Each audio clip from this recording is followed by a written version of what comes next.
And basically, he believes that he in the book, and he doesn't necessarily really believe this, but I think it's a very interesting hypothesis, that the aliens are using cattle to terraform the Earth. Now, what do I mean by that? What's terraforming? It means to change the face of a planet. Now, how would you do that? Well, here's the thing. In the book, he hypothesizes, and again, this is just fiction, that these aliens breathe an atmosphere that is richer in methane than we do. Now, I'm sure some of you, if you've lived on a farm, if you've been around farmers, you know that cows burp a lot, and they suffer from very bad flatulence. And it has often been said that if one can find a way to do it, like put a glass dome over a herd of cows, you could collect enough methane to run your farm, to eat your farm. Well, anyhow, his hypothesis is that the aliens are experimenting on our cattle, because think how many millions of head of cattle are on the world, and just tweaking their DNA to make them slightly more gaseous. Because people don't realize how wonderfully and perfectly designed this planet is. If there is even 1% more methane in this atmosphere, most life on it would be dead. Just like that. And then the aliens could move in and have a perfectly acceptable planet. So his little idea that he floats in this book is that, and he's not saying he believes this, is that that they're just tweaking the DNA of the cattle enough to make them burp and pass gas more. And that would end up gradually, over a period of 20 or 30 years, killing everyone on Earth. And they could take it over without firing a shot. A kind of bizarre form of biological warfare. I think the guy has a great sense of humor, frankly. Anyhow, he's a really good brother in the Lord. I recommend his work very highly. So what's the reptilian agenda? And I have to tell you, this is not a real reptilian. This is a thing from Jurassic Park. But some people who have seen these aliens, and I would agree, say they look just like velociraptors in the movie Jurassic Park. And they act about the same way. So these once divine beings now resemble their new father, the devil. And they seek to mingle the DNA of fallen angels with humanity. And as a result of this, Satan hopes to corrupt humanity even as he did before the flood. And this is very important to understand, because if they can corrupt us to the point that we, not we in this room, but we as a race, are so full of fallen DNA, angel DNA, that we can no longer accept Christ. We can no longer make a decision for Christ because our wills have been so corrupted by this sort of thing. You're talking about a very dangerous situation here for humanity. They want to mingle fallen angel DNA with our DNA. And they do this by seducing women, because, again, they can assume very attractive human form. In fact, one of the, it's funny, I get all these strange emails from people. I don't know if you've heard of this David Icke, but he's this guy who totally hates, the gospel, the master, everything. But he's big on this reptilian thing. He's like totally dedicated to the reptilian thing. He claims that the royal family are all reptilians. He claims that Prince Charles is a reptilian. And I said, frankly, I think that they could do better than that in terms of shape-shifting than Prince Charles. But anyhow, that's a side note.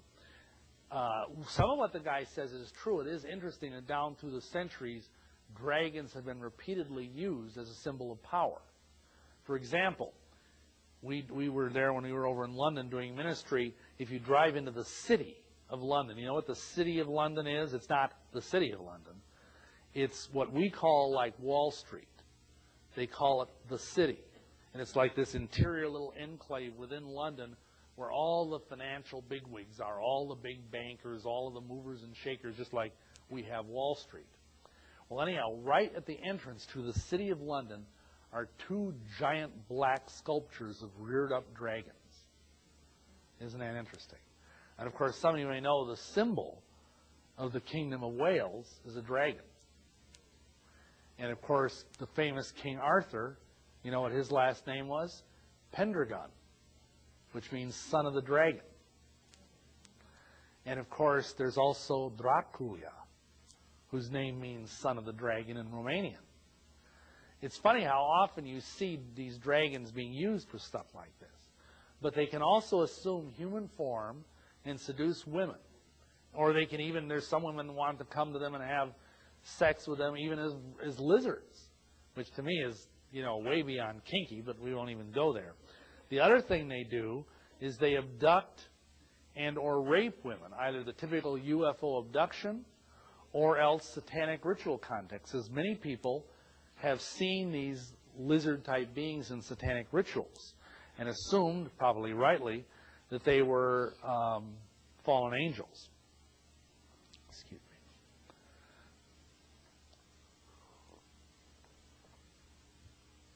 The other thing they're going to do, and I know this was discussed when I was involved with all this wicked stuff 20, 30 years ago, they want to get fallen angel DNA into the blood supply through certain vaccines.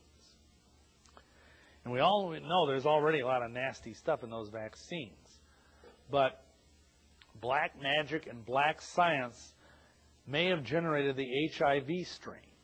See, back in the late 70s, when I was involved with some very wicked people, they were doing high-level occult magic to produce something very like the AIDS virus. I don't know if they're responsible for it, but you see, when you put black, and I don't know if you know what I mean by black science. I'm not meaning African-American scientists. Black science is undercover science. It's science that is kept from the common people.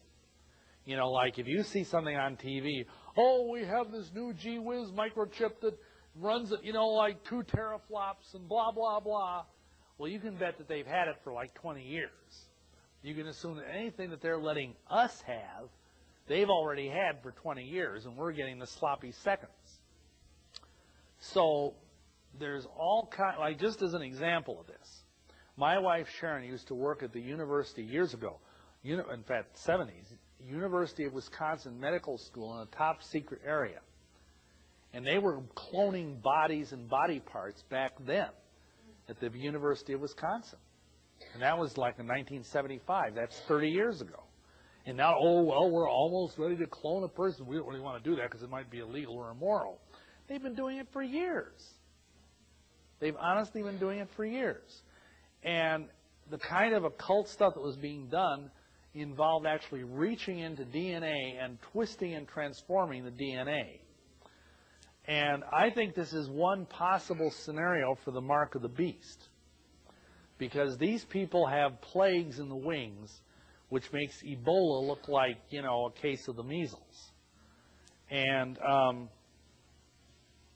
what I think might very well happen is they're going to, somewhere down the road, introduce a just incredibly scary plague on the earth. Something where you're, you know, bleeding from every pore and, you know, horrible stuff happening. And then they say, oh, but guess what? We found the vaccine. But the only catch is you have to bow the knee and worship our great world leader who gave us this vaccine. And then you'll get your shot in the arm and you'll be safe from this horrible disease.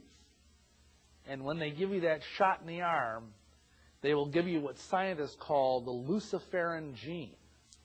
That's actually what they call it, the luciferin gene. It's a gene in our genome that glows green under an electron microscope. And some preachers believe, who have studied this, not scientists, but preachers, and again, I'm not a scientist, I'm just a mere preacher, that this is what came into Adam when he fell.